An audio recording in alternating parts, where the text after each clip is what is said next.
చివరికి ఒక మాట, అమ్మ బతికినప్పుడు అన్నం పెట్టలేనోడు పిన్నమ్మ అమ్మ చనిపోయిన తర్వాత పిన్నమ్మకు బంగారు గాజులు చేపిస్తా అని చెప్పినట్టు యువరాజు కూడా హైదరాబాద్ సెంట్రల్ యూనివర్సిటీ భూముల మీద మాట్లాడుతున్నాడు.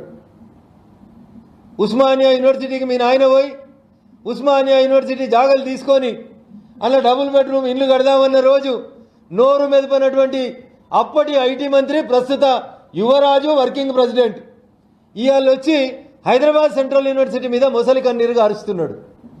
10 సంవత్సరాలు అధికారంలో ఉన్నప్పుడు మీరు ఎప్పుడన్నా సెంట్రల్ యూనివర్సిటీకో ఉస్మానియా యూనివర్సిటీకో పోయి పేద విద్యార్థుల కష్టాలు ఏంది అని ఎన్నడన్నా ఆలోచించినవా యువరాజు అని అడుగుతున్నా. ఇవాళ వచ్చి నంగనాచి కబుర్లు మేం కాపాడుతాం. మరి అడుగుతారు కొంతమంది మీడియా మిత్రులు, రోడ్ వేసిన రోజు ఏ గుడ్డి గాడిదలకి పళ్ళు తోమైతే అందుకోండి కేటీఆర్ అని అడుగుతుండు. దానికి సమాధానం చెప్పాలి ఇవాళ కేటీఆర్ గారు. అందుకనే